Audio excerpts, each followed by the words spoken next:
Hello everybody, and thank you for sharing your time with me. I'm sending this message through various different channels to reach my dear Russian friends and the Russian soldiers serving in Ukraine. I'm speaking to you today because there are things that are going on in the world that are being kept from you, terrible things that you should know about. But before I talk about the harsh realities, let me just tell you about the Russian who became my hero. In 1961, when I was 14 years old, a very good friend of mine invited me to come to Vienna and to watch the World Weightlifting Championships. I was in the audience when Yuri Petrovich Vlasov won the World Championship title, becoming the first human being to lift 200 kilograms over his head. And somehow a friend of mine got me backstage. All of a sudden there I was, a 14-year-old boy, standing in front of the strongest man in the world. I couldn't believe it. He reached out to shake my hand. I still had a boy's hand. He had this powerful man's hand that swallowed mine. But he was kind, and he smiled at me. I will never forget that day. Never. I went home and I put his photo above my bed to inspire me when I started lifting weights. My father told me to take down that picture and to find a German or an Austrian hero. He got really angry, and we argued back and forth.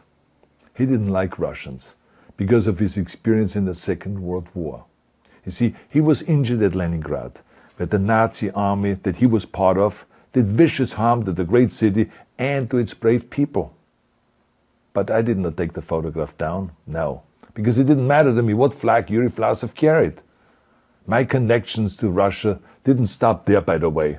Oh, it actually deepened when I traveled there with bodybuilding and for my movies and met all my Russian fans. And on one of those trips, I remember, I met Yuri Vlasov once again.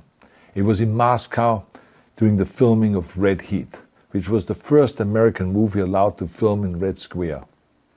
Now, he and I spent the whole day together. He was so thoughtful, so kind, and so smart, and, of course, very giving. He gave me this beautiful blue coffee cup. And ever since then, I've been drinking my coffee out of every morning. Now, the reason why I'm telling you all of those things is that ever since I was 14 years old, I've had nothing but affections and respect for the people of Russia. The strength and the heart of the Russian people have always inspired me. And that is why I hope that you will let me tell you the truth about the war in Ukraine and what is happening there. No one likes to hear something critical of the government, I understand that. But as a longtime friend of the Russian people, I hope that you will hear what I have to say. And may I remind you that I speak with the same heartfelt concern as I spoke to the American people when there was an attempted insurrection on January 6th last year, when a wild crowd was storming the US Capitol, trying to overthrow our government. You see, there are moments like this that are so wrong, and then we have to speak up. And it's exactly the same with your government. I know that your government has told you that this is a war to denazify Ukraine. Denazify Ukraine? This is not true. Ukraine is a country with a Jewish president, I might add, whose father's 3 brothers were all murdered by the Nazis. You see, Ukraine did not start this war. Neither did nationalists or Nazis. Those in power in the Kremlin started this war. This is not the Russian people's war. No. As a matter of fact, let me tell you, what you should know is that 141 nations at the UN voted that Russia was the aggressor and called for it to remove its troops immediately. Only 4 countries in the entire world voted with Russia. That is a fact. See, the world has turned against Russia because of its actions in Ukraine. Whole city blocks have been flattened by Russian artillery and bombs, including a children's hospital and a maternity hospital. 3 million Ukrainian refugees, mainly women, children, and elderly, fled their country, and many more are trying to seek to get out. It is a humanitarian crisis.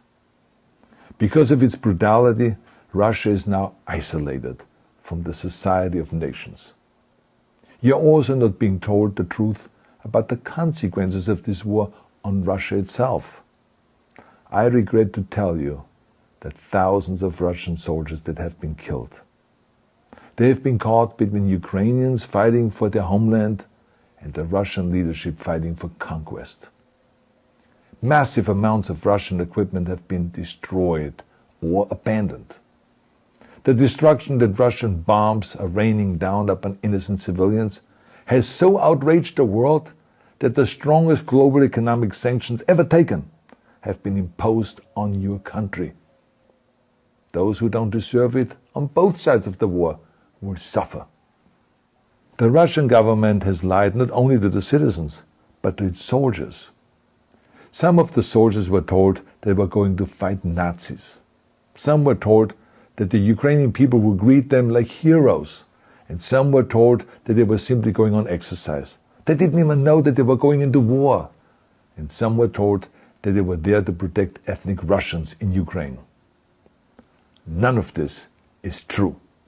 The fact is that Russian soldiers have faced fierce resistance from the Ukrainians who want to protect their families and their country.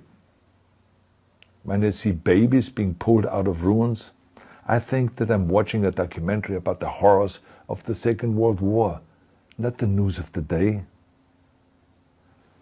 Now let me tell you, when my father arrived in Leningrad, he was all pumped up on the lies of his government. And when he left Leningrad, he was broken, physically and mentally. He lived the rest of his life in pain. Pain from a broken back, pain from the shrapnel that always reminded him of these terrible years, and pain from the guilt that he felt. To the Russian soldiers listening to this broadcast, you already know much of the truth that I've been speaking. You have seen it with your own eyes.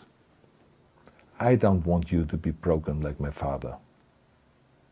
This is not the war to defend Russia that your grandfathers or your great-grandfathers fought. This is an illegal war.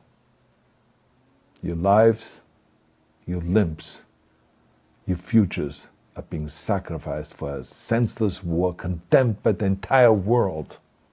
Now, to those in power in the Kremlin, let me just ask you, why would you sacrifice those young men for your own ambitions? To the soldiers who are listening to this, remember that 11 million Russians have family connections to Ukraine. So every bullet you shoot a brother or a sister. Every bomb or every shell that falls is falling not on an enemy, but on a school, or a hospital, or a home. I know that the Russian people are not aware of such things are happening. So I urge the Russian people and the Russian soldiers in Ukraine to understand the propaganda and the disinformation that you are being told. I ask you to help me spread the truth. Let your fellow Russians know the human catastrophe that is happening in Ukraine. And to President Putin I say, you started this war. You are leading this war. You can stop this war. Now, let me close with a message to all of the Russians who have been protesting on the streets against the invasion of Ukraine. The world has seen your bravery.